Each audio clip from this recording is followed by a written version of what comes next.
নমস্কার, ডেলি রান্না ব্লগ থেকে সবাইকে স্বাগতম। সবাই কেমন আছেন? আশা করছি অনেক ভালো আছেন। আজকে তৈরি করব রসমালাই।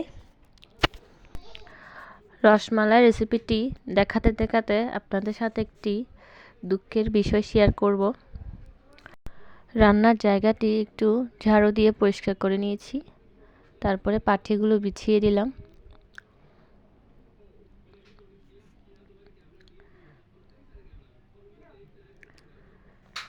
এখন রসমালাই তৈরি করার জন্য যা যা লাগবে নিয়ে চলে আসলাম।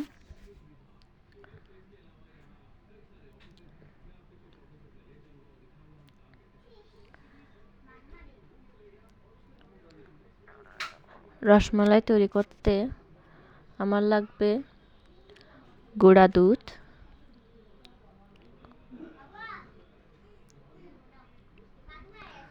এখানে আমি গুঁড়া দুধ নিয়ে নিয়েছি। এখন দিয়ে দিব বেকিং পাউডার,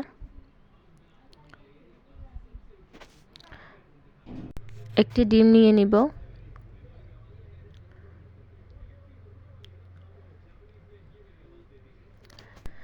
ডিমটিকে ফেটিয়ে নিব।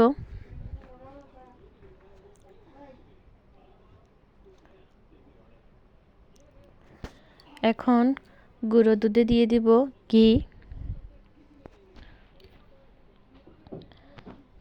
ঘি আর গুঁড়ো দুধ একসাথে মাখিয়ে নিব।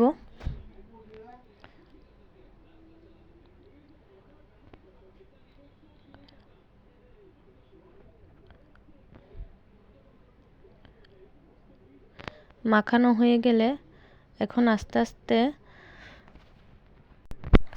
ডিমের মিশ্রণটি দিয়ে দিব। অল্প অল্প করে দিব, যতটুক লাগে ততটুক দিব। আমার এই ডোটি একটু সফট হতে হবে।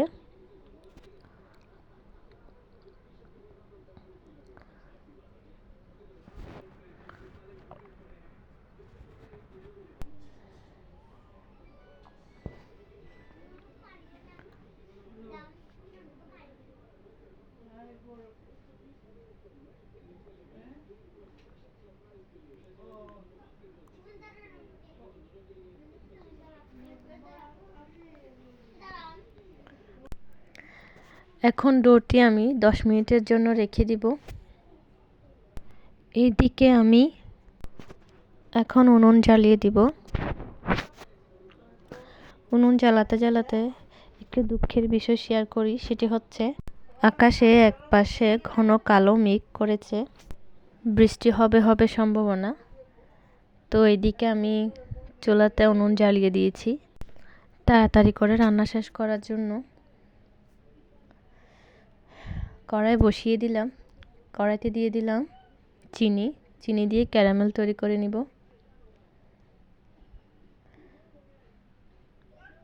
ক্যারামেলের কালারটি চলে আসলে দিয়ে দিব 1 লিটার পরিমাণের লিকুইড দুধ।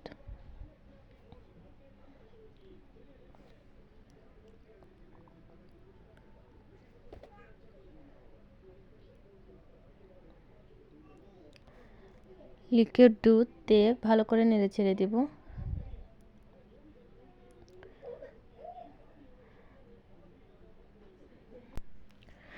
দুধটা জাল দিতে দিতে বৃষ্টি শুরু হয়ে গেল।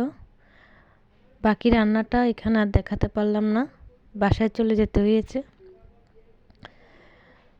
তো আমার এত শখ করে বানা রান্নাঘরটি পুরো ভিজে নষ্ট হয়ে গিয়েছে। তো বাকি রান্নাটি আমি বাসায় করে দেখাবো। ডোটা নিয়ে নিয়েছি, দেখুন কতটা সফট, ঠিক এরকম সফট হতে হবে। এখন হাতে তেল মেখে নিয়েছি, ছোট ছোট লেচি করে লম্বা শেপ দিয়ে মালাইগুলো বানিয়ে নিব।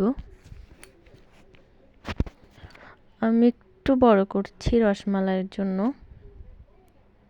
আপনারা চাইলে ছোট করতে পারেন।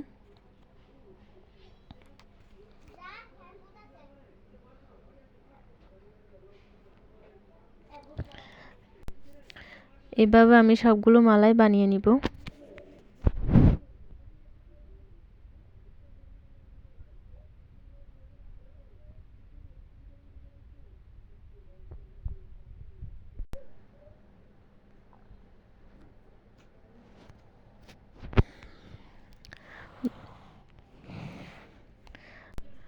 দুধে বলক চলে আসলে আমি এক এক করে মালাইগুলো দিয়ে দিব। আর চুলার হিট মিডিয়ামে রেখে 10 মিনিটের মতো হতে দিব।